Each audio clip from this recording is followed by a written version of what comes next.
درس فی اصول الشقاوت والسعادہ سورۃ والنازعات تفسیر ابن کثیر. الحمد للہ رب العالمین والصلاة والسلام علی اشرف الانبیاء وسید المرسلین سیدنا محمد وعلی آلہ واصحابہ اجمعین. اللهم صل على سيدنا محمد وعلى آل سيدنا محمد كما صليت على إبراهيم وعلى آل إبراهيم في العالمين إنك حميد مجيد. أعوذ بالله من الشيطان الرجيم. بسم الله الرحمن الرحيم. والنازعات غرقا والناشطات نشطا والصابحات سبحا فالسابقات سبقا فالمدبرات أمرا. يوم ترجف الراجفة تتبعها الرادفة قلوب يومئذ واجفة أبصارها خاشعة يقولون أئنا لمردودون في الحافرة أئذا كنا عظاما نخرة قالوا تلك إذا كرة خاسرة فإنما هي زجرة واحدة فإذا هم بالساهرة. قال المؤلف المفسر رحمه الله تعالى أدام النفع بعلومه وعلومكم في الدارين آمين إلى أن قال ابن مسعود وابن عباس ومسروق وسعيد بن جبير وأبو صالح وأبو الزهى والصدي رحمهم الله عليهم والنازعات غرقا الملائكة يعنون حين تنزع أرواح بني آدم. اب مفسر رحمۃ اللہ علیہ فرماتے ہیں کہ حضرت ابن مسعود ابن عباس اور ان کے ان شاگردوں نے یہ فرمایا کہ والنازعات غرقا کی جو اللہ نے قسم کھائی ہے اس سے مراد اللہ کے فرشتے ہیں.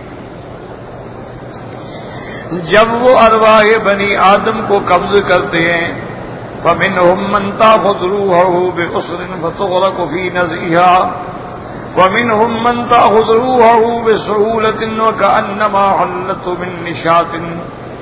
اور بعض ایسے ہوتے ہیں کہ ان کا روح جو ہے وہ تنگی اور سختی سے نکالا جاتا ہے ڈوب کے، اور بعض ایسے ہوتے ہیں کہ جن کا روح جو ہے وہ بڑی سہولت اور آسانی کے ساتھ لیا جاتا ہے، جیسے ان کو کسی گرہ کو کھول دیا جائے تو کھل جاتی ہے، ایسے وہ روح اور جسد کی جو گرہ ہے اس کو کھول دیتے ہیں.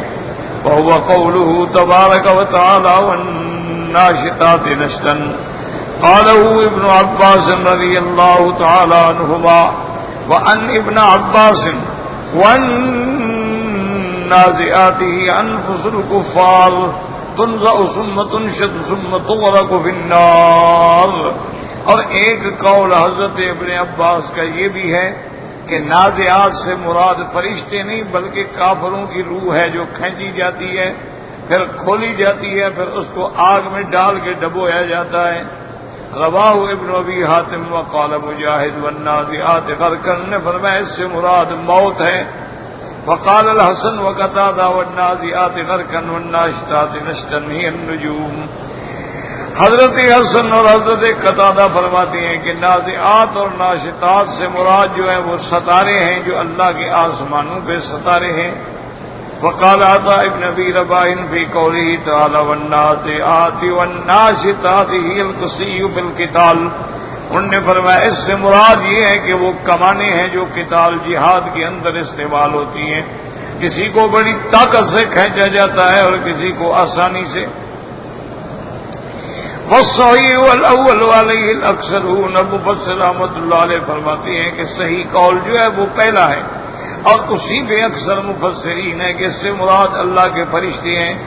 وہ آ کے کافر کو روح کو سختی کے ساتھ نکال کے یعنی ایک ایک رگ سے اس کو کھینچا جاتا ہے، اور مومن کی روح جو ہے وہ اس کو ایسے جیسے کسی گرہ کو کھول دیا جائے آسانی کے ساتھ لے جاتی ہیں. یہی قول راجی ہے اور اس پر اکثر مفسرین رحمہم اللہ تعالی علیہم. وَأَمَّا قَوْلُهُ تَعَالَى وَالسَّابِحَاتِ سَبْحًا فقال ابن مسعود ہی الملائکہ، اس سے مراد بھی فرشتے ہیں، یعنی وہ تیزی سے ایسے جاتے ہیں جیسے تیر کے جانے والے، تیرنے والے، سابحات مانا تیرنے والے، تیرنا۔ وروى عن علي ومجاهد وسعيد بن جبير صاحب مثل ذلك وعن مجاهد الصابحات سبعا قال الموت، اس سے مراد بھی موت ہے۔ وقال قتادہ النجوم، اس سے مراد ستارے ہیں۔ وقال عطاء بن ابي رباح السفن، اس سے مراد کشتیاں ہیں جو پانی پہ تیرنے والی ہیں۔ وقوله تبارک وتعالى فالسابقات سبقا روی عن علی ومسروق ومجاہد وابی صالح والحسن البصری عن الملائکہ، انہوں نے فرمایا سابقات سبقا سے مراد بھی اللہ کے فرشتے ہیں جو اللہ تعالیٰ کے احکام کی تعمیل میں سبقت کرنے والے ہیں۔ قال الحسن سبقت ایمان و تصدیق، انہوں نے فرمایا کہ سابقات سے وہ مراد ہیں جو ایمان اور تصدیق کے لیے جلدی کرنے والے، سبقت کرنے والے۔ حضرت مجاہد فرماتے ہیں اس سے مراد بھی موت ہے۔ حضرت قتادہ فرماتے ہیں کہ اس سے مراد بھی ستارے ہیں، اور حضرت عطا فرماتے ہیں ہی الخیر فی سبیل اللہ، اس سے مراد وہ گھوڑے ہیں جو اللہ کے راستے میں جہاد کرتے ہیں اور ایک دوسرے سے سبقت لے جا رہے ہوتے ہیں۔ فالمدبرات امرا قال علی ومجاہد وعطا وابو صالح والحسن وقتادہ والربیع بن انس والسدی الملائکہ، انہوں نے فرمایا مدبرات سے مراد جو ہے وہ اللہ کے فرشتے ہیں۔ زاد الحسن تدبر الامر من السماء الى الارض، یعنی بامر ربها عز وجل، اللہ تبارک و تعالیٰ کے اوامر جو ہے آسمانوں اور زمینوں میں ان سب کی تدبیر کرنے والے فرشتے ہیں۔ ولم يختلفوا في هذا ولم يقطع ابن جرير بالمراد في شيء من ذلك الا انه وقع بالمدبرات امرنا الملائکہ ولا اثبت ولا نفى۔ ابو منصور رحمۃ اللہ علیہ فرماتے ہیں بالمدبرات امر میں کوئی جھگڑا نہیں کہ اس سے مراد فرشتے ہیں، لیکن حضرت ابن جریر رحمۃ اللہ علیہ نے کسی قول پر بھی کوئی قطعی بات نہیں فرمائی، سارے قول کو نقل کیا۔ البتہ مدبرات امر سے مراد ان کے نزدیک بھی یہ ہے کہ فرشتے ہیں، لیکن نہ وہ نفی کرتے ہیں نہ اس بات کرتے ہیں، یعنی سارے اقوال جو ہے متقاربۃ البانہ ہیں، لیکن راجح قول یہی ہے کہ یہ اللہ کے فرشتوں کی صفتیں ہیں۔ اللہ تعالیٰ نے فرشتوں کی ذمہ داری رکھی ہے اور وہ کفار کے ارواح کو بڑی شدت سے نکالتے ہیں اور مومنوں کے ارواح کو بڑے آرام سے نکالتے ہیں، اور اس کے بعد وہ آسمانوں میں ایسے جا رہے ہوتے ہیں جیسے تیر رہے ہوں، اور اللہ کی احکام کی تعمیل میں ایک دوسرے سے بڑھنے والے ہیں، اور اللہ کے حکم سے آسمان اور زمین میں جتنے تکوینی امور ہیں ان کی اصلاح اور تدبیر کرنے والے وہ اللہ کے فرشتے ہیں۔ اللہ نے ہر کام کے لیے فرشتے رکھے ہیں، بادلوں کے لیے الگ فرشتے ہیں، جبال کے لیے الگ فرشتے ہیں، قبض ارواح کے لیے الگ فرشتے ہیں، اور انسانوں کی حفاظت کے لیے الگ فرشتے ہیں، اور سیاحین فی الارض، زمین میں پھرنے والے الگ فرشتے ہیں، اور لکھنے والے کرامن کاتبین الگ فرشتے ہیں، اور خاص طور پہ جب لیلۃ القدر کی رات ہوتی ہے تو سارے فرشتے زمین پہ اتر آتے ہیں۔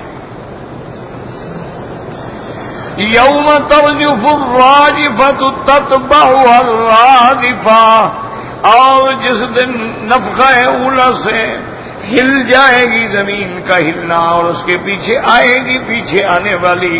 رادفہ کہتے ہیں رادف لکم، جیسے قرآن کہتے ہیں رادف لکم، جس کی تم جلدی کر رہے ہو گویا کہ وہ بالکل قیامت پیچھے آ رہی ہے۔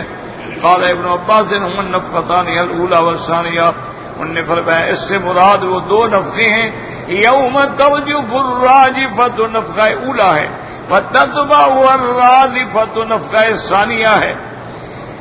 وهكذا قال مجاہد والحسن وقتادہ والضحاک وغیر واحد وعن مجاہد اما الاولى وهي قوله جل وعلا يوم ترجف الراجفۃ فقوله جل تدرده يوم ترجف الارض والجبال، جب زمین اور پہاڑوں میں بھی زلزلہ آ جائے گا۔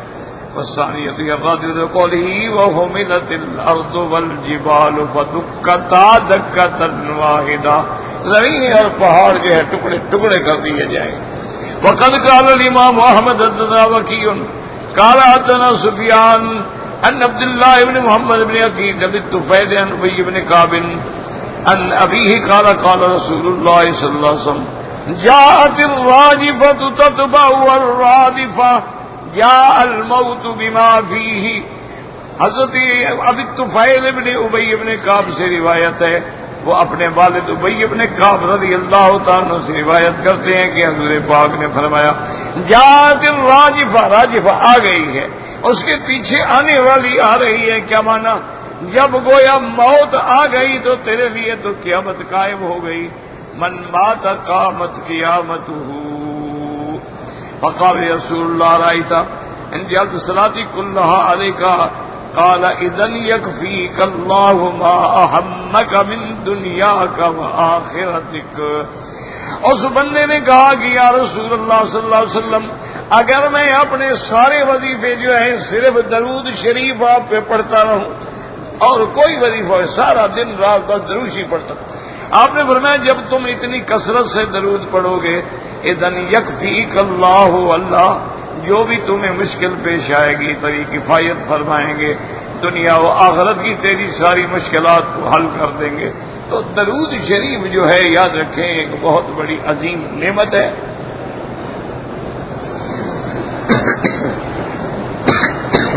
اسی لیے ہر دعا میں آدمی جو بھی دعا کرے پہلے درود شریف اور دعا ختم کر کے بھی درود شریف پڑھے تو وہ دعائیں جو ہیں وہ مقبول ہوتی ہیں. اس کی وجہ یہ ہے کہ درود تو عرش پہ جائے گا نا، آسمانوں پہ، تو جب وہ جائے گا تو ہماری دعا بھی انشاءاللہ منظور ہو جائے گی. تو درود پاک کے جو ہیں بہت بڑے فضائل ہیں اور علماء نے ماشاءاللہ مختلف صیغوں سے درود شریف بھی لکھے ہیں اور اس کی فضیلت پہ کتابیں بھی لکھی ہیں. لیکن اس میں کوئی شک نہیں ہے کہ سب سے اعلیٰ افضل درود جو ہے وہ درود ابراہیمی ہے جو ہم نماز میں پڑھتے ہیں. یہ سب سے اعلیٰ ہے. ویسے باقی درود بھی جائز ہے، کوئی منع نہیں. کوئی آدمی مختصر پڑھ لیتا ہے صلی اللہ علیہ یا محمد، صلی اللہ علی النبی الامی، صلی اللہ علیہ یا محمد، اور اسی طرح اللہم صلی علی محمد وبارک وسلم، اللہم صلی علی سیدنا محمد النبی الامی الہاشمی وعلی آلہ واصحابہ وبارک وسلم. اللہم صلی علی سیدنا محمد ابن عبد اللہ القائم بحدود اللہ ما ذاک امر الا فرجہ اللہ. اللہم صلی علی سیدنا محمد عدد کل ذرۃ الف الف مرۃ. اللہم صلی علی سیدنا محمد بما هو مستحق ويستحق اہلہ. اللہم صلی علی سیدنا محمد وعلی آلہ وصحبہ اجمعین. اللہم صلی علی سیدنا محمد وعلی آلہ واصحابہ واہل بیتہ واسرتہ اجمعین. تو مختلف علماء نے درود شریف لکھے ہیں. تو بہرحال وہ سارے درود انشاءاللہ ثم انشاءاللہ اللہ کی دربار میں قبول اور مقبول ہوں گے. لیکن افضل درود وہ ہے جو درود ابراہیمی ہے کہ اللہم صلی علی محمد وعلی آل محمد کما صلیت علی ابراہیم وعلی آل ابراہیم فی العالمین وبارک علی محمد وعلی آل محمد کما بارکت علی ابراہیم وعلی آل ابراہیم فی العالمین انک حمید مجید. یہ سب سے افضل ہے کیونکہ یہی وہ درود ہے جو حضور پاک بھی پڑھتے تھے. یہی وہ درود ہے جو حضور پاک نے تعلیم دیکھا نا جی. ایک بزرگ نے لکھا اور ایک حضور پاک نے فرمایا ہے. تو جیسے بزرگ کی شان انبیاء کے مقابلے پہ کیا ہے، اسی طرح اس درود کا کوئی مقابلہ بھی نہیں. سب سے افضل، سب سے اعلی، سب سے اکمل اور مکمل جو ہے وہ یہی درود ہے. اور یہ بھی مسئلہ سمجھ لیں کہ اگر آپ نماز میں پڑھیں تو وہاں تو بالکل اسی طرح پڑھیں گے اللہم صلی علی محمد وعلی آل محمد. لیکن اگر نماز کے علاوہ پڑھیں تو اللہم صلی علی سیدنا محمد وعلی آل سیدنا محمد، تو یہ بھی بڑھا سکتے ہیں. لیکن نماز میں ہم کوئی لفظ اپنی طرف سے نہیں ڈال سکتے. نماز میں وہی الفاظ ہوں گے جو حضور پاک نے فرمائے. نہ کوئی لفظ کم کیا جا سکتا ہے، نہ کوئی لفظ زیادہ کیا جا سکتا ہے. لیکن اس کے علاوہ اللہم صلی علی سیدنا و حبیبنا وشفیعنا محمد صلی اللہ علیہ وسلم، اس میں کوئی حرج نہیں۔ ہاں یاد رکھیں کہ بعض درود ایسے بھی چھپ گئے ہیں دنیا میں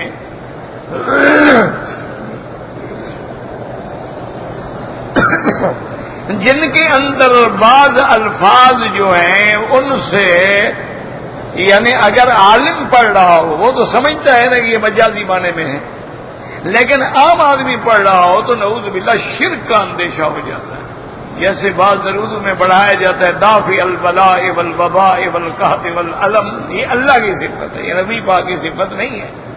اب ایک عالم آدمی ہو تو سمجھتا ہے یار اس سے مراد مجازن ہے، یعنی حضور کی دعا سے اللہ ان چیزوں کو دفع کر دیں گے، لیکن عام آدمی کو کیا پتا ہے کہ حقیقت کیا ہوتی ہے اور مجاز کیا ہوتا ہے۔ تو ان کو ایسے کلمات والا درود نہیں پڑھنا چاہیے جس میں کوئی شبہ آ جائے، جس میں کسی قسم کے شرک کا اندیشہ ہو جائے تو آدمی پڑھے ہی نہیں، اس کے اندر پڑھنے کی ضرورت ہی نہیں ہے۔ اور اگر مختصر پڑھنا چاہتا ہے تو صلی اللہ علیہ وسلم، اور مختصر پڑھنا چاہتا ہے تو نحمدہ ونصلی علی رسولہ الکریم، اور پڑھنا چاہتا ہے جزا اللہ عنا محمدا بما هو اہلہ، تو یہ سارے ٹھیک ہیں، لیکن جن کے اندر تھوڑا سا وہم آ جائے ان کو بچنا چاہیے، کیونکہ دافع البلاء والوباء والقحط یہ اللہ کی صفت ہے، اللہ تبارک و تعالی بلا اور وبا کو ٹالنے والے ہیں۔ لیکن بعض علماء مجازن اس لیے کہتے ہیں کہ جب حضور پاک رحمت دو جہاں صلی اللہ علیہ وسلم ہجرت فرما کے مدینہ شریف آئے تھے تو مدینہ منورہ میں وبا ہی وبا تھی، سارے لوگ بیمار تھے، حتیٰ کہ صحابہ بیمار ہو گئے، حضرت ابو بکر بیمار ہو گئے، حضرت بلال بیمار ہو گئے۔ تو بی بی عائشہ رضی اللہ تعالیٰ عنہ فرماتی ہیں کہ میں حضرت بلال کے پاس آئی اور میں نے کہا کیف تجد یا بلال، کیا حال ہے تمہارا؟ اور یہ پردے سے پہلے کی بات ہے، پردے کے بعد پھر بی بی نہیں آتی تھی کسی کے سامنے، ابھی پردے کا حکم نہیں آیا۔ تو بی بی عائشہ فرماتی ہیں کہ حضرت بلال تو غصے میں اور بخار میں تپ رہے تھے اور کہنے لگے اللہم لعن الکفرۃ الفجرۃ من المشرکین، اللہم لعنہم، اللہم اہلکہم، اللہ مکے کے کافروں کو برباد کر دے جنہوں نے ہمیں مکے سے نکال کے اس وبا والی زمین میں ڈال دیا ہے۔ تو وہ تو بد دعا دینے لگے، اور اس کے بعد کہتی ہیں کہ میں اپنے ابا کی خدمت میں آئی، سیدنا ابی بکر بھی بخار میں بالکل تپ رہے تھے، میں نے کہا کیف تجد یا ابی، انہوں نے فرمایا اللہم اہلک الکفرۃ، اللہ مکے والے مشرکوں کو ہلاک کر دے کہ جنہوں نے ہمیں امن والی زمین سے، امن والے حرم سے نکال کے یہاں وبا میں بھیج دیا ہے۔ تو بی بی عائشہ ماشاءاللہ بڑی عالمہ بھی تھی اور بڑی ذہین بھی تھی، ذکی بھی تھی، اور سمجھ گئی کہ اگر بلال جیسے عاشق کا یہ حال ہے اور ابو بکر جیسے ساتھی کا یہ حال ہے تو باقی صحابہ پہ کیا گزر رہی ہوگی۔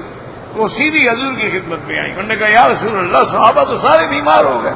حضور پاک نے دعا مانگی اللہم ادفع عنی الوبا والبلا والقحط اللہم انقلہ الی الجحفہ، یا اللہ میرے مدینے سے بلاؤں اور وباؤں کو اٹھا لے اور ان کو جوفہ کی طرف ڈال دے۔ تو اللہ تعالیٰ کے نبی کی دعا سے اللہ نے وہ وبا جو تھی وہ ہٹا دی۔ اور اسی طرح حضور صلی اللہ علیہ وسلم اپنے صحابہ کے پاس آئے اور آپ نے فرمایا اللہ کے بندے تم گھبرا کیوں رہے ہو، یہ اپنی انگلی جو ہے نا سبابہ، اس کو ایسے زبان پہ لگاؤ اور اس مٹی کو، مدینے کی مٹی کو یوں لگا لو اور وہی مٹی چاٹ لو اور کہو بسم اللہ بتربت ارضنا بریقت بعدنا اللہ یشفی سقیمنا، تو اللہ شفا دے گا۔ سب صحابہ نے ایسے کیا اور شام تک سارے ٹھیک ہو گئے۔ تو اللہ تبارک و تعالیٰ نے اس ارض کو، اس زمین کو، اس مٹی کو وبا کے بجائے شفا بنا دیا حضور پاک کی دعا سے۔ اسی لیے بعض علماء، بعض محدثین، بعض عشاق محمد مصطفیٰ لکھتے ہیں کہ مدینہ منورہ میں اگر آ رہے ہو اور مدینہ شریف میں مٹی اڑ رہی ہے تو منہ کو نہ چھپاؤ، آنے دو مٹی کو، جس چہرے پر یہ مدینے کی مٹی پڑ جائے گی اللہ اس کو برس اور جذام کی بیماری سے بچا لے گا۔ تو اس لیے یعنی اس میں تو کوئی شک نہیں کہ حضور کی دعا سے وہ وبا ڈل گئی، لیکن درود پڑھنے والے کو کیا پتا ہے۔ تو اس لیے ایسے جس میں کلمات موہم الی الشرک ہوں اس سے بچ جانا چاہیے۔ اسی لیے علماء کہتے ہیں نا کہ یا رسول اللہ، یا محمد نہ کہو، کیوں؟ یا حرف ندا ہے تو اس میں شرک کا شائبہ آتا ہے، اس لیے وہ لفظ بھی نہ لے آئیں جس میں شرک کا شبہ بڑھ جائے، کیونکہ حرف ندا جو ہے وہ صرف اللہ کی ذات کے لیے ہے. یا اللہ، یا رحمان، یا رحیم، یا حی یا قیوم یا ذی الجلال والاکرام، یا رب البیت العتیق اعتق رقابنا. تو اب یا اللہ کے لیے، اگر وہ نبی کے لیے لگائے گا تو شرک کا شبہ ہے. اس لیے ایک آدمی نے، ایک صحابی اس نے اتنا کہہ دیا کہ ما شاء اللہ و شئت، یا رسول اللہ، جو اللہ چاہے اور جو آپ چاہیں. تو حرف با جو ہے یہ جمع کے لیے ہوتا ہے. حرف با جمع. ہم نے فرمایا اجعلتنی للہ ندا، تم نے مجھے اللہ کا شریک بنا دیا ہے کہ جو اللہ چاہے اور جو میں چاہوں. کیا کہہ رہے ہو؟ وہی ہوگا جو اللہ چاہے گا. وما تشاءون الا ان یشاء اللہ. تو ایک لفظ سے تھوڑا سا وہم پڑتا تھا کہ بات جمع کے لیے ہوتی ہے اور یہ مجھے اللہ کے ساتھ ملا رہا ہے، تو غصے میں آ گیا. فرمایا اجعلتنی للہ ندا.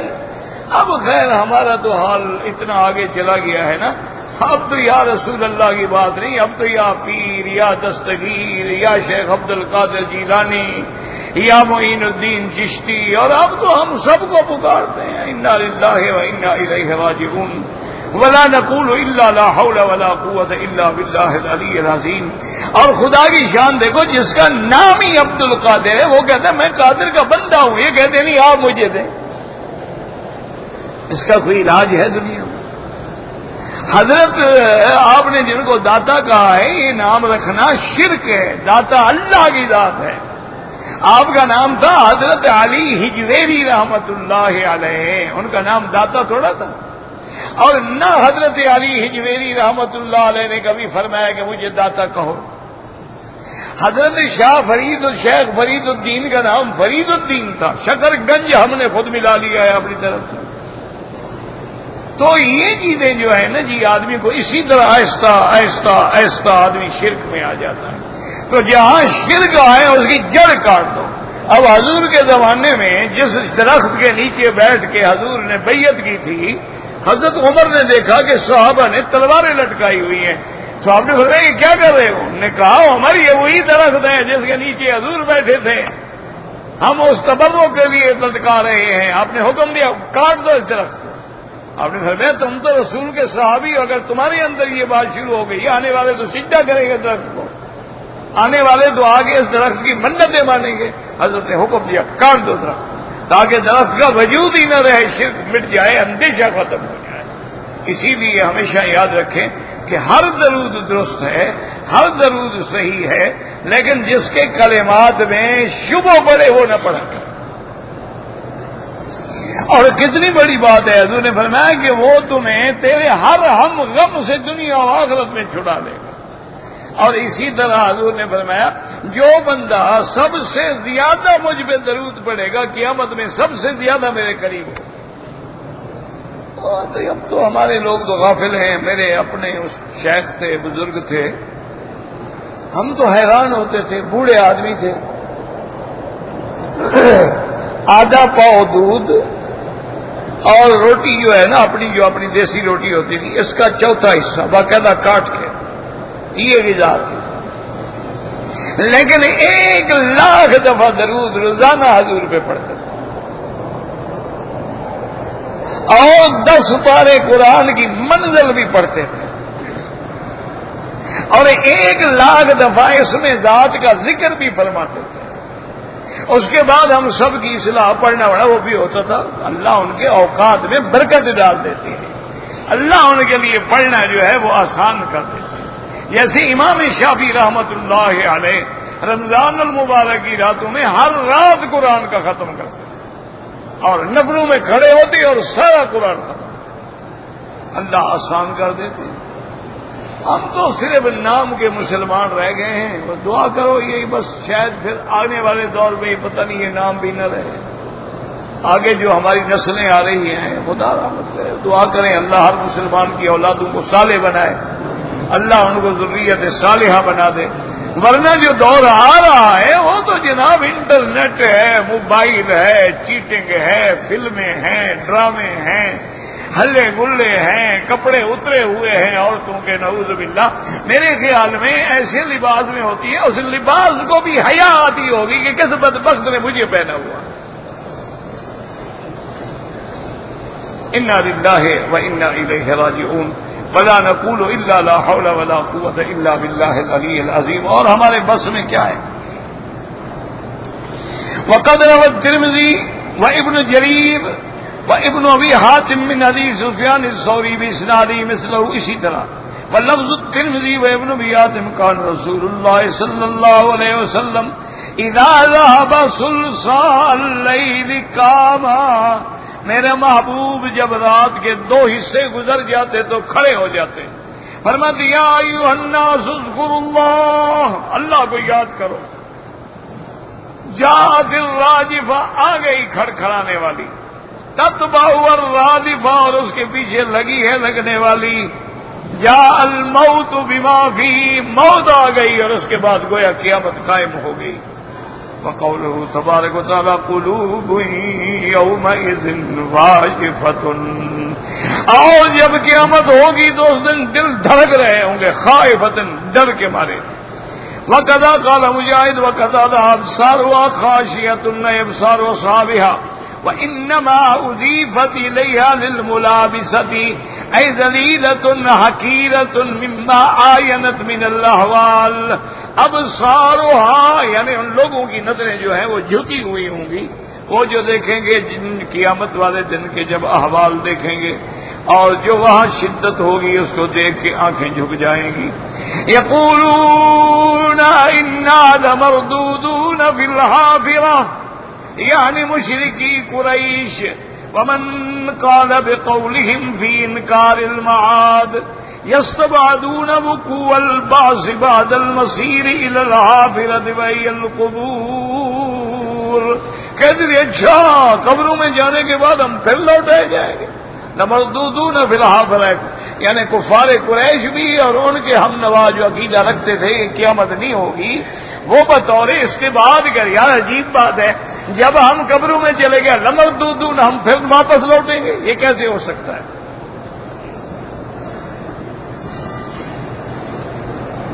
اور اس کے بعد کیا نکالا مجاہد بعد تمزق اجسادہم وتفتت عظامہم ونخورا, کہ جب ہمارے بدن گل جائیں گے, ہڈیاں گل جائیں گی, ریزہ ریزہ ہو جائیں گے, ہم دوبارہ اٹھائے جائیں گے.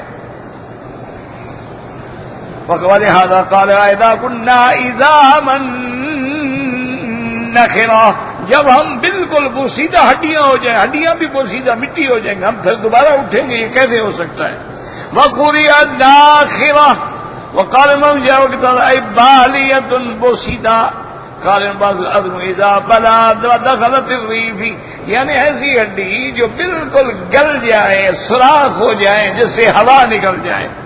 قالوا تلك اذا کرۃ خاسرہ, کہنے لگا اگر ہم لوٹائے گئے نا, اچھا پھر یہ لوٹانا تو بڑے گھاٹے والا ہوگا.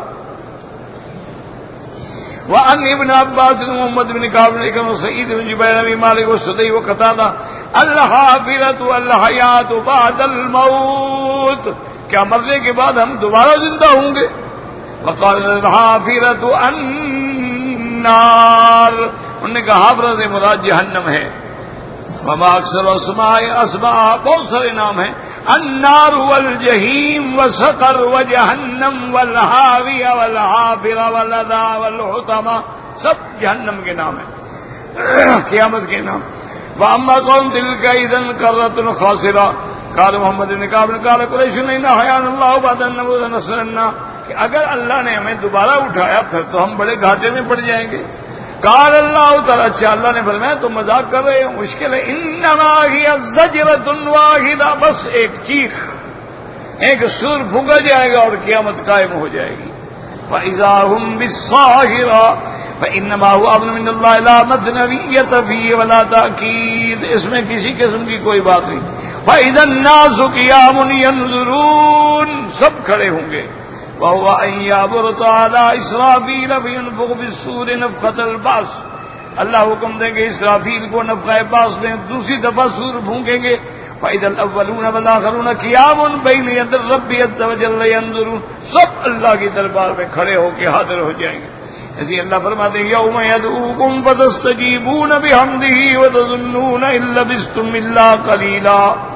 وقال تعالى وما أمرنا إلا واحدة كلمه البصر جیسے آنکھ یعنی پلک جھپکتی اتنی دیر میں قیامت قائم ہو جائے گی. وما امر الصاعد الا كلمح البصر او هو اقرب. قال مجاهد فانما هي زجرة واحدة صيحة واحدة. وقال ابراهيم التيمي اشد ما يكون الرب عز وجل غضبا على خلقه يوم يبعثهم. اس دن اللہ کے کمال عظمت و جلال کا دن ہوگا. وقال الحسن البصری زجرة من الغضب یعنی وہ جھڑک ہوگی غصے سے. وقال ابو مالک والربیع بن زجرة واحدة النفخة الآخرة فإذا هم بالصاغرة. قال ابن عباس الصاغرة والأرض كلها. جب سور پھونکا جائے گا تو سب کے سب جو ہے دوبارہ زمین پہ کھڑے ہوں گے. وقضى قال سعید بن جبیر وقتادہ وابو صالح وقال اکرمہ الحسن والضحاک وابن زید الصائرة وجه الارض. وقال مجاہد كانوا باسفلها فاخرجوا الى اعلاها. پہلے زمین کے نیچے تھے اب زمین کے اوپر آ جائیں گے. قال والصائرة المكان المستوي. وقال الثوري الصائرة ارض الشام. وہ کہتے ہیں سے مراد زمین شام ہے. وقال سبحان اللہ الصائرة ارض بیت المقدس. بیت المقدس کی زمین کا نام ہے. وقال ابن بن الصائرة جبل الى جانب بیت المقدس. صائرہ ایک پہاڑ کا نام ہے جو بیت المقدس میں ہے. وقال قتادہ الصاغرة جہنم. وهذه اقوال كلها غریبة والصحیح انها الارض وجهها الاعلى. ابو بکر فرماتا ہے کہ صحیح قول یہ ہے کہ زمین کے اوپر کھڑے ہوں گے. وقال ابن ابي آدم حدثنا علي بن الحسين قال حدثنا عبد المبارك الشيخ الصالح حدثنا بشر بن السري قال حدثنا مسلم صاحب النبي آدم بن صالح الصائري فإذا هم بالصاغرة أرض بيضاء أفراء خالية. وہ ایسی زمین ہوگی بالکل چٹیل میدان کن خبزۃ النکی جیسے روٹی صاف ہوتی ہے ایسے ایک ٹکڑا زمین کا کیونکہ نئی زمین بنے گی نا. وقال ربی النظام بالصاغر قل لا يوم تبدل الارض غير الارض والسماوات والارض لله الواحد القهار. ويقول تعالى رسول الله بكل سبحان ربي نصفا ويذروا قاء صفصفا لا ترى فيها عوجا ولا امتا. وقال تعالى يوم نسير الجبال ترى باردة وبرزت الارض التي عليها الجبال ولا تعد من هذه الارض ارض لم يعمل عليها خطيئة ولم يعرق عليها دم. اب مفسر رحمۃ اللہ علیہ فرماتے ہیں ایسی زمین ہوگی جس پہ کوئی پہاڑ نہیں ہوگا اور وہ ایسی زمین ہوگی جس پہ کبھی کسی نے گناہ نہیں کیا. اللہ ایک اور زمین بدل دیں گے اور سب اسی پہ کھڑے ہوں گے اور میدان حشر قائم ہوگا اور سب اللہ کی دربار میں پیش ہوں گے. اللهم حاسبنا حسابا يسيرا. اللهم ثبتنا على الإيمان وارزقنا حسن الختام. اللهم اجعل خير أيامنا آخرها.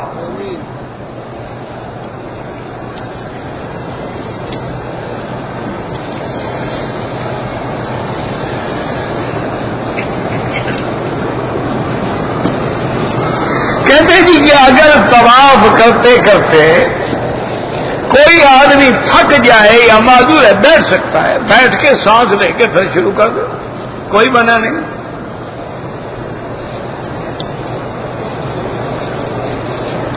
کہتے جی کہ براق کو جہاں رکھا گیا تھا اس جگہ کا آپ کو کوئی علم ہو.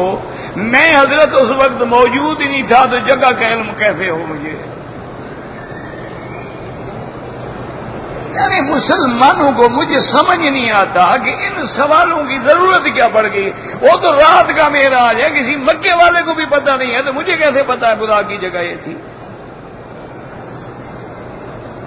اللہ کے بندے اچھا تمہیں پتہ لگ جائے تو کیا کرو گے وہ جگہ اکھاڑ کے لے جاؤ گے اپنے ملک میں.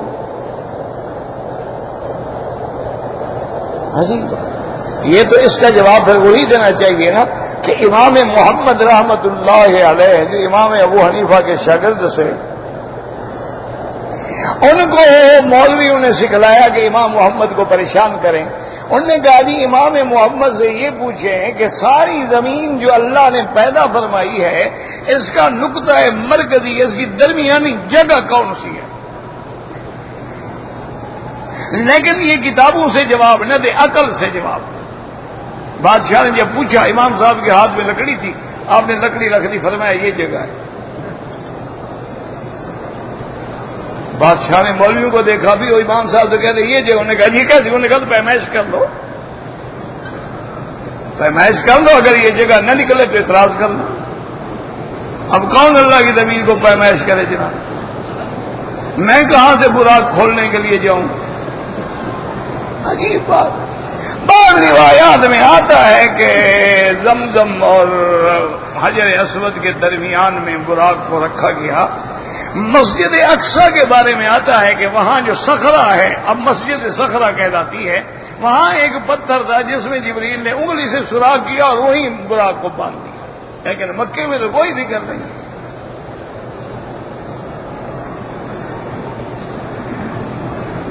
احرام کی حالت میں خارش ہو جائے تو کھجا سکتا ہے، کیا ہے؟ خارش ہو جائے تو کیا کرے گا؟ مسئلہ پوچھنے آئے گا مولوی سے؟ عجیب بات نہیں۔ تم سوال لکھنے کے لیے فارغ ہو یا ویسے اللہ نے عقل چھین لیا ہے؟ کبھی براق پہ پہنچ گئے، ابھی کھجانے پہ آ گئے، کیا کریں آپ؟ اولاد ہو اس کے لیے کیا عمل ہے؟ پہلے تو شادی کرو۔ وہ ایک دفعہ امام حرم اور میں دونوں ایک دورے پر تھے، ہانگ کانگ میں تھے شاید، قاری طیب صاحب ہمارے دوست ہیں، اللہ شفا دے، وہ بھی وہاں تھے، انہی کی دعوت تھی۔ ایک آدمی بڑا حجت سے آیا اور بڑی لجاجت سے بار بار کہے امام صاحب سے جی دعا کریں اللہ مجھے اولاد عطا فرمائے، اللہ اولاد عطا فرمائے۔ امام صاحب نے فرمایا کہ اچھا ٹھیک ہے کریں گے بھی دعا، نہیں وہ 2 منٹ کے بعد پھر شروع ہو جائے، حضرت دعا کریں اللہ مجھے اولاد دے۔ میں نے کہا امام صاحب پہلے اس سے پوچھے اس کی شادی ہوئی ہے؟ امام صاحب تو خیر رومال منہ پہ رکھ لیا۔ قاری طیب صاحب نے پوچھا بھی تمہاری شادی ہو؟ کہتے جی شادی تو نہیں ہوئی۔ انہوں نے کہا امام کی دعا سے تمہیں بچہ پیدا ہوگا۔ شریف آدمی جاؤ شادی کرو، شادی کرو، پھر میاں بیوی اگر پھر بھی اولاد نہیں ہے تو میڈیکل چیک اپ کراؤ کہ نقص بیوی میں ہے یا خاوند میں ہے، پھر اس کا علاج کرو، پھر دعا کرو۔ اللہ کا حکم ہے کہ اسباب پہ بھی عمل کرو، یہ نہیں ہے کہ پانی نہ پیو اور یا اللہ پیاس بجھا دے اور یا اللہ پیاس بجھا دے یا اللہ، یہ کوئی حکم نہیں ہے۔ پانی بھی پیو اور دعا بھی مانگو۔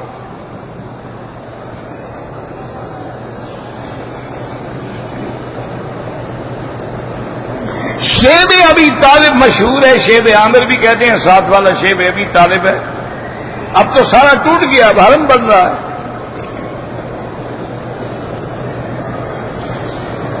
مدینے کے 7 کنووں میں حضور پاک نے کوئی لعاب نہیں ڈالی، یہ تو آپ نے سنا ہے میں نے۔ مدینے کے سارے کنویں شان والے ہیں، لیکن یہ نہیں ہے کہ 7 کنووں میں حضور نے جا کے لعاب ڈالی ہو۔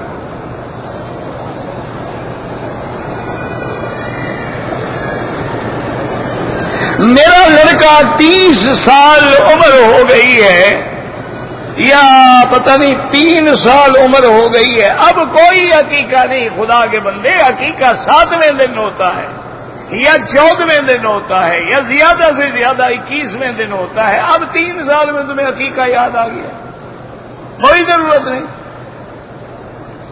اور عقیقہ سنت ہے، ہو گیا الحمدللہ، نہیں ہوا کوئی بات نہیں۔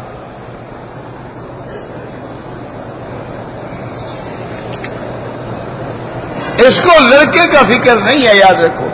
آج کل جاہلوں نے ایک مسئلہ بنایا ہوا ہے کہ تم اگر لڑکے کا عقیقہ نہیں کرو گے تو تمہاری قیامت میں شفاعت نہیں کرے گا۔ یہ اپنے لیے لڑ رہا ہے بیچارہ، ورنہ 3 سال کے بعد اس کو بیٹے سے ہمدردی ہو گئی ہے۔ کوئی عقیقہ شقیقہ نہیں، وقت گزر گیا۔ جیسے ابھی اٹھ کے فجر کی نماز شروع کر دو، یہ تو عقل ہے۔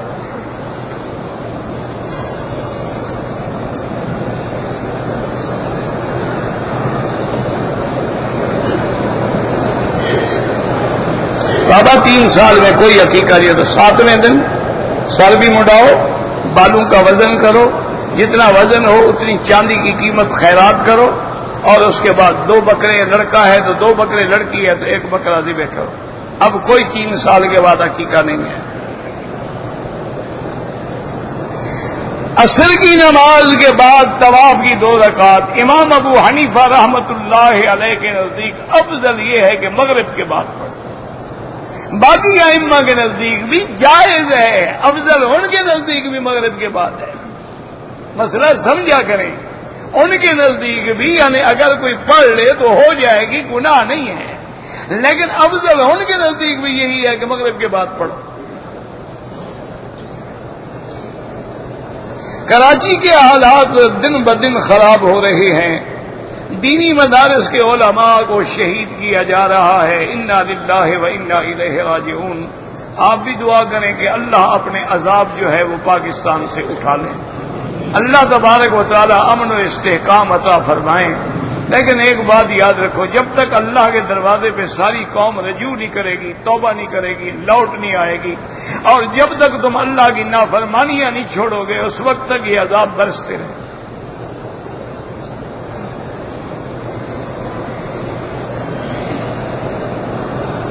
دوران نماز سجدے کی جگہ پہ نظر رکھیں۔ مجھے کثرت سے احتلام ہو جاتا ہے، بہرحال علاج بھی کریں، اور سوتے وقت اعوذ باللہ من الشیطان الرجیم، لا حول ولا قوت الا باللہ العلی العظیم، اور آخری صورتیں پڑھ کے دم کیا کریں۔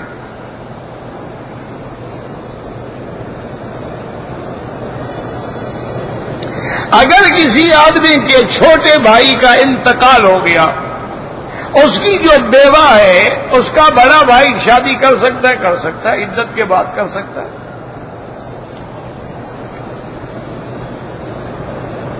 نماز میں غلط خیالات آتے ہیں، کوئی بات نہیں، جب اللہ نے معاف کر دیا ہے تم کیوں فکر کرتے ہو بھائی؟ آنے دو، خود نہ لاؤ، جو آتے ہیں کچھ نہیں ہوتا۔ زمزم کے پانی سے غسل کر سکتے ہیں، بالکل کر سکتے ہیں۔ میرا پاکستان میں فوٹوگرافی کا کام ہے، بہتر ہے بیٹا یہ کام چھوڑ دو، کوئی اور کام اختیار کرو۔ اور اگر اس کام کو نہیں چھوڑ سکتے پھر انسانوں کی اور حیوانوں کی تصویریں نہ بناؤ، محل ہیں، بلڈنگیں ہیں، سینریاں ہیں، درخت ہیں، کعبہ شریف ہے، مدینہ شریف ہے، بیت، وہ تصویریں بناؤ۔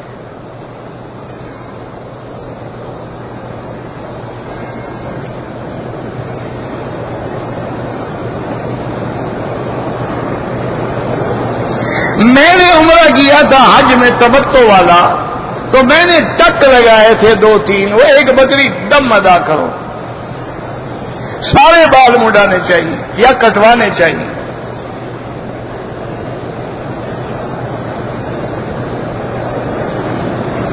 کہتے جی کہ میں جب حج افراد کے لیے روانہ ہوا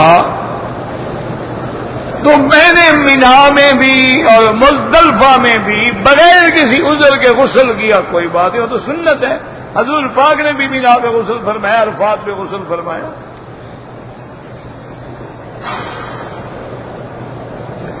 زندہ آدمی کے لیے طواف نہیں ہو سکتا، سلام پہنچا سکتے ہیں۔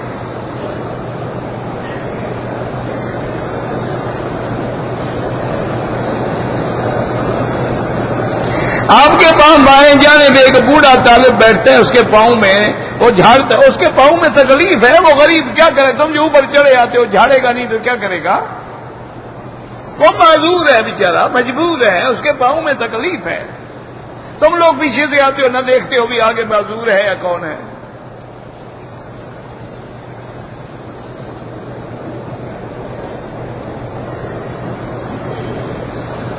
کہتے ہیں جی کہ انٹرنیٹ پر پیغمبروں کے واقعات پر فلمیں بنائی گئی ہیں، جیسے حضرت یوسف، حضرت موسیٰ، حضرت آدم، حوا، حضرت ابراہیم، بالکل دیکھنا حرام ہے۔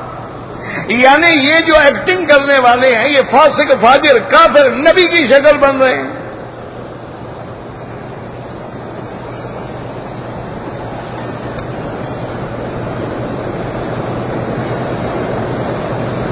نیچے گردن کا خط بھی بنا سکتے ہیں، کوئی بات نہیں، رخسار کا خط بھی بنا سکتے ہیں، داڑھی کو خوبصورت رکھیں۔ قرآن خوانی خود کیا کرو، جو کرائے پہ کراتے ہیں وہ بدعت ہے، کہ لوگوں کو بلایا، پڑھایا اور کھانا کھلا دیا، یہ بدعت ہے۔ خود پڑھو، گھر والے اکٹھے ہو کے بیٹھ جاؤ، قرآن پڑھو۔ فرض نماز کے بعد دعائیں منظور ہوتی ہیں. حضور نے فرمایا کہ دوبارہ کل صلاۃ مکتوبۃ، ہر فرض نماز کے بعد دعا منظور و مقبول ہوتی ہے. ہمارے یہاں جو 11ویں اور تیجا بالکل حرام ہے اور ناجائز ہے.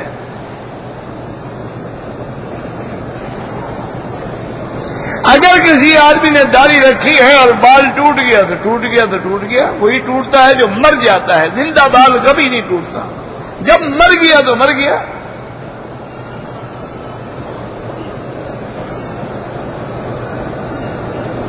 میری سعودیہ سے کراچی کے لیے صبح یہاں سے 4 بجے فلائٹ ہے اور نماز کا وقت ہوگا 6:15 بجے، اور جیسے جیسے جہاز ادھر جائے گا تو وقت بھی بدل جائے گا. تو لہذا تم جہاز میں، سعودی جہاز میں الحمدللہ مسجد بھی موجود ہے، کمپس بھی موجود ہے اور ٹائم بتانے والے بھی موجود ہے. آرام سے جہاز میں نماز پڑھو. انہوں نے مسجد میں باقاعدہ جہاز میں مسجد بنائی ہے، پیچھے باقاعدہ کرٹن لگے ہوئے ہیں، مصلے بچھے ہوئے ہیں، کمپس لگا ہوا ہے، جماعت کے ساتھ نماز پڑھتے ہیں. بھائی میں نے تو یاد رکھیں جتنے دفعہ سعودی ایئرلائن میں سفر کیا ہے، بڑے بڑے ملکوں کا بھی سفر کیا، 14 گھنٹے 17 گھنٹے کی فلائٹیں بھی کاٹی ہیں. میں نے تو ہمیشہ یہ دیکھا ہے کہ جتنا عملہ ہوتا ہے نا سعودیہ کا، پائلٹ ہے، کو پائلٹ ہے، اسٹیوارڈ ہے، سب کے سب ماشاءاللہ جماعت سے نماز پڑھتے ہیں.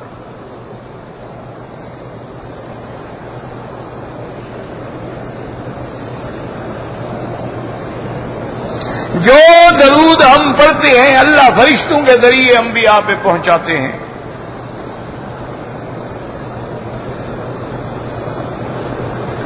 قاری عبدالحی صاحب جو تھے حضرت ضیاء القاسمی رحمت اللہ علیہ کے بھائی، کل وفات فرما گئے. اللہم اغفرہ ورحمہ وتجاوز عنہ وادخلہ فی الفردوس الاعلی.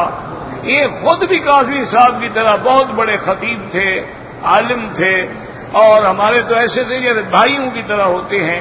اللہ ان کی قبر کو باغ جنت بنا دے اور ان کے پسماندگان کو صبر جمیل عطا فرمائے.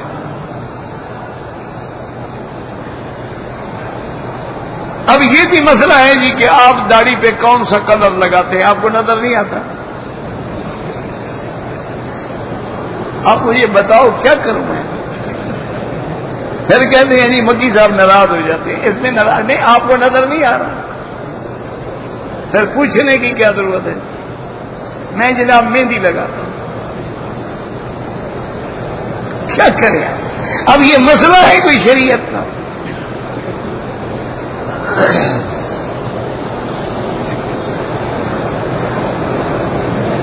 کہتے ہیں جی کہ یہاں اذان سے پہلے درود و سلام نہیں پڑھتے کیونکہ نبی پاک نے نہیں پڑھا، بلال نے نہیں پڑھا، ابو بکر عمر عثمان و علی نے نہیں پڑھا. یہ تمہاری بدعت ہے، یہاں موحد ہے، بدعت نہیں کرتے. نماز کے بعد امام صاحب دعا مانگتے ہیں، ہر آدمی دعا مانگتے، ہاتھ نہیں اٹھاتے. تو دعا میں ہاتھ اٹھانا ضروری نہیں ہے، ہاتھ اٹھا لو، کبھی نہ اٹھاؤ.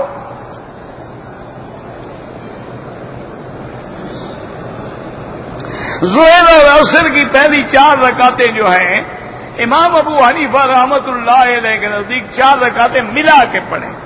امام احمد ابن حنبل فرماتے ہیں 2 رکعت کر کے پڑھیں. ہیں تو وہ بھی 4 رکعت نا، کوئی مسئلہ نہیں، 2 کرو یا 4 کٹھی پڑھ لو. اگر ایک آدمی نے فجر کی نماز کا وضو کیا ہے اور اس کا وضو قائم ہے تو ظہر کی نماز بالکل پڑھ سکتا ہے، بلکہ 5 نمازیں پڑھ سکتا ہے. جب تک وضو ہے دوبارہ کرنے کی کیا ضرورت ہے؟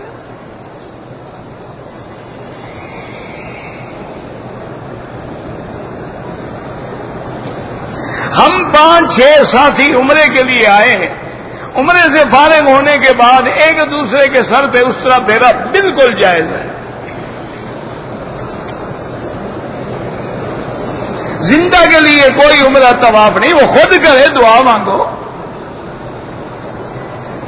مسجد قباء میں صرف یہ نہیں کہ 2 رکعت سب کے لیے نہیں، صرف 2 رکعت تم پڑھو گے اور تمہیں عمرے کا ثواب ملے گا. واللہ اعلم. ربنا تقبل منا انك انت السميع العليم وتب علينا انك انت التواب الرحيم. یا اللہ عالم اسلام پہ رحم فرما، یا اللہ بلاد اسلامیہ پہ رحم فرما، یا اللہ پاکستان پہ رحم فرما، یا اللہ مسلمانان کشمیر میں ہیں، برما میں ہیں، بنگلہ دیش میں ہیں، ہند میں ہیں، گجرات میں ہیں، یا اللہ مسلمان پاکستان میں ہیں، افغان میں ہیں، شام میں ہیں، سیریا میں ہیں، جس ملک میں ہیں ان کی جان مال آبرو عزت کی حفاظت فرما. یا اللہ امتحان ختم فرما، یا اللہ اپنے عذاب رفع فرما، یا اللہ ہمارے گناہوں کی وجہ سے ہمیں برباد نہ فرما. لا تہلکنا بذنوبنا لا تعذبنا بذنوبنا. یا اللہ کراچی پہ رحم فرما، یا اللہ علماء پہ رحم فرما، یا اللہ ہمارے دینی مدارس پہ رحم فرما، دینی کام کرنے والوں پہ رحم فرما. یا اللہ ہمیں مانگنے بھی نہیں آتا، بغیر مانگے اپنی رحمتیں عطا فرما. یا اللہ ہم نے پاکستان بنا کے تیرے نام سے غداری کی ہے، ہمیں معافی عطا فرما. ہم نے تیرے نام کا نعرہ دیا اور کفر کو نافذ کیا، ہمیں معاف فرما دے، معاف فرما دے. یا اللہ بیماروں کو شفا عطا فرما، یا اللہ بے حیاؤں کو حیا عطا فرما، یا اللہ بے دینوں کو دین عطا فرما، بے اولادوں کو اولاد عطا فرما. جن کی اولادیں ان کو صالح بنا، جن کے گھروں میں بچیاں ہیں ان کو خیر اور رحمت والے رشتے نصیب فرما. بے روزگاروں کو روزگار عطا فرما، قرض داروں کے قرض عطا فرما. یا الہ العالمین، یا ارحم الراحمین، حرمین الشریفین کے ثمرات و برکات نصیب فرما. یا اللہ اس بلد الامین کو قیامت تک ہر فتنے سے محفوظ فرما. ربنا آتنا فی الدنیا حسنہ وفی الآخرۃ حسنۃ وقنا عذاب النار. اللهم انا نسألك من الخير كله عاجله وآجله ما علمنا منه وما لم نعلم. اللهم انا نعوذ بك من الشر كله عاجله وآجله ما علمنا منه وما لم نعلم. وصلى الله تعالى على خير خلقه سيدنا محمد وعلى آله وأصحابه أجمعين. اللهم صل على سيدنا محمد وبارك وسلم عليه.